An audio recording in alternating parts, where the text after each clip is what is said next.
जय Shri Krishna my YouTube family, welcome to my channel. मैं महाकाल की दीवानी आप सभी को भी महाकाल का दीवाना बनाने आई और आज मैं आप सभी के लिए लाई हूँ श्रीमद् भगवद गीता का 13वां अध्याय श्लोक 1 से 19। तो वीडियो को ध्यान से सुनिएगा बिना स्किप करके। और अगर आप मेरे चैनल पे नए हैं तो मेरे चैनल को बेल आइकन प्रेस करके सब्सक्राइब कर लीजिए ताकि नेक्स्ट वीडियो की नोटिफिकेशन आपको मिलती रहे। Okay everyone, let's start.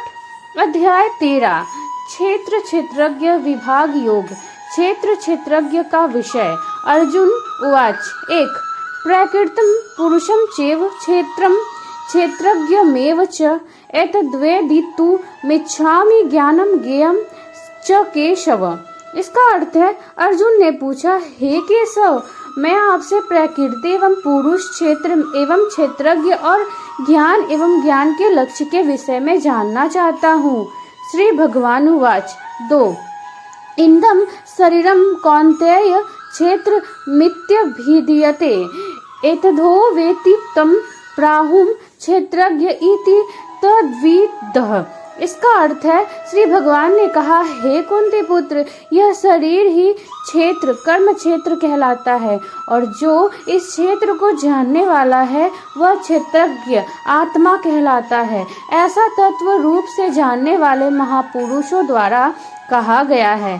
3 क्षेत्रज्ञं चापि मां विधि सर्व क्षेत्रेषु भारत क्षेत्र क्षेत्रज्ञोर ज्ञानम यतज्ज ज्ञानम मतम मम। इसका अर्थ है, हे भरतवंशी, तू इन सभी शरीर रूपी क्षेत्रों का ज्ञाता निश्चित रूप से मुझे ही समझ और इस शरीर तथा इसके ज्ञाता को जान लेना ही ज्ञान कहलाता है, ऐसा मेरा विचार है। 4 तत् क्षेत्रम यच्च यादृक्च यद्विकारी यतश्च यत सच यो यत प्रभावश्च तत्समासेन में श्रेणु। इसका अर्थ है, यह शरीर रूपी कर्म क्षेत्र जैसा भी है एवं जिन विकारों वाला है और जिस कारण से उत्पन्न होता है तथा वह जो इस क्षेत्र को जानने वाला है और जिस प्रभाव वाला है उसके बारे में संक्षिप्त रूप से मुझसे सुन। 5 ऋषि भी बहुधा गीतम छंदो भी विवधे पृथक ब्रह्मसूत्र पदेशेष्व हेतु मद्भिद विनिश्चित है। इसका अर्थ है, इस क्षेत्र और क्षेत्रज्ञ के बारे में ऋषियों द्वारा अनेक प्रकार से वैदिक ग्रंथों में वर्णन किया गया है एवं वेदों के मंत्रों द्वारा भी अलग अलग प्रकार से गाया गया है और इसे विशेष रूप से वेदांत में नीतिपूर्ण वचनों द्वारा कार्य कारण सहित भी प्रस्तुत किया गया है। 6 महाभूतानि अहंकारो बुद्धिरव्यक्तमेव च इंद्रियाणि दशेकं च पश्चेन्द्रियगोचरः। इसका अर्थ 7 इच्छा द्वेष सुखम दुखम संघात शेषतेना धृतिः एतत् क्षेत्रं समासेन स्वीकार मुदाहृतम्। इसका अर्थ है, हे अर्जुन, यह क्षेत्र पंच महाभूत पृथ्वी जल अग्नि वायु और आकाश, अहंकार बुद्धि प्रकृति के अव्यक्त तीनों गुण शत रज और तम 10 इंद्रियां कान त्वचा आंख जीभ नाक हाथ पैर मुख उपस्थ और गुदा, एक मन 5 इंद्रियों के विषय शब्द स्पर्श रूप रस और गंध, इच्छा द्वेष सुख दुख चेतना और धारणा वाला यह समूह ही विकारों वाला पिंड रूप शरीर है जिसके बारे में संक्षेप में कहा गया है। ज्ञान का विषय। 8 अमानित्व मद भीत्व महिंसा शांति राजवम आचार्योपासनं शौचम स्थैर्य मात विनिग्रह।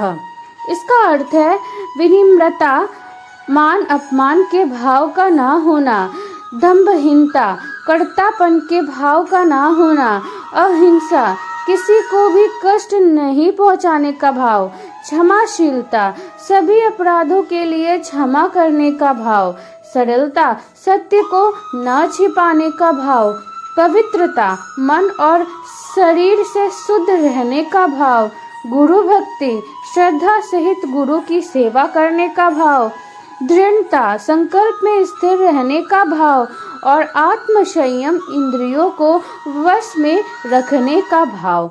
9 इंद्रियार्थेषु वैराग्यमहं अहंकार एवच जन्म मृत्यु जरा व्याधि दुःखदोषानुदर्शनम। इसका अर्थ है इंद्रिय विषयों, शब्द, रूप, रस, गंध, स्पर्श के प्रति वैराग्य का भाव, मिथ्या अहंकार, शरीर को स्वरूप समझना ना करने का भाव, जन्म मृत्यु, बुढ़ापा, रोग, दुख और अपनी बुराइयों का बार बार चिंतन करने का भाव।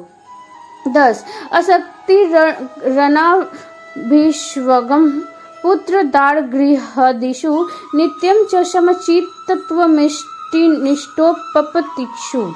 इसका अर्थ है पुत्र, स्त्री, घर और अन्य भौतिक वस्तुओं के प्रति आसक्त न होने का भाव, शुभ और अशुभ के प्राप्ति पर भी निरंतर एक समान रहने का भाव। 11 मयि चानन योगेन भक्ति रव्य भिचारिणी विविक्त देश वित्वमर्तिर्जन संसदी। इसका अर्थ है मेरे अतिरिक्त अन्य किसी वस्तु को प्राप्त न करने का भाव, बिना विचलित हुए मेरी भक्ति में स्थिर रहने का भाव, शुद्ध एकांत स्थान में रहने का भाव और सांसारिक भोगों में लिप्त मनुष्यों के प्रति आसक्ति के भाव का न होना।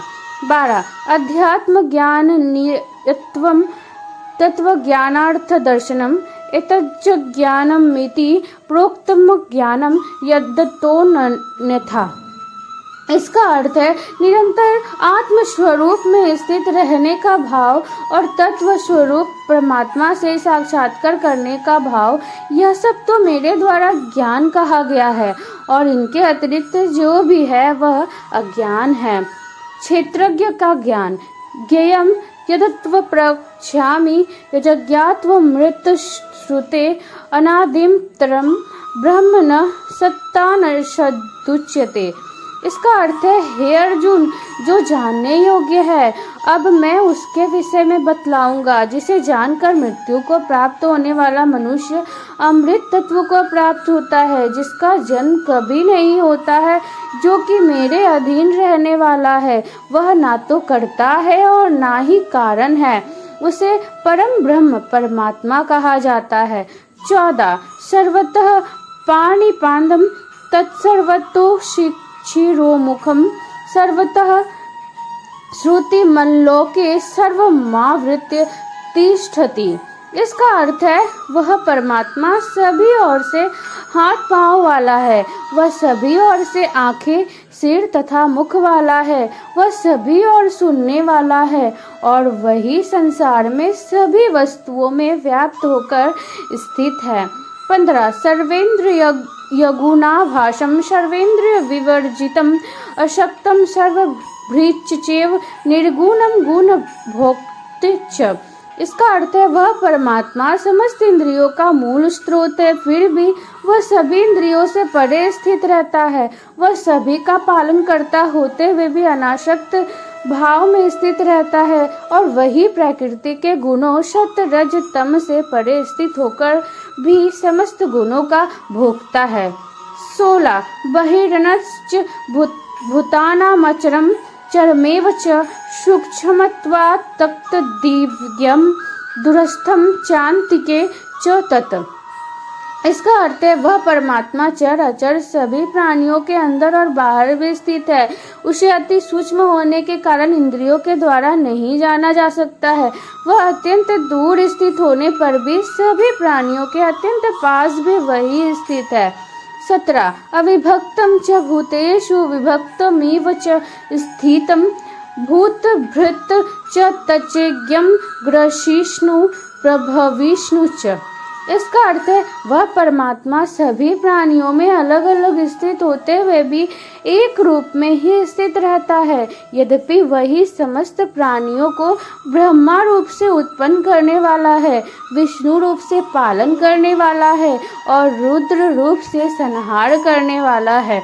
18 ज्योतिषामपि तज्ज्योतिस्तमसः परमुच्यते ज्ञानं ज्ञेयं ज्ञानगम्यं हृदि सर्वस्य विष्ठितम्।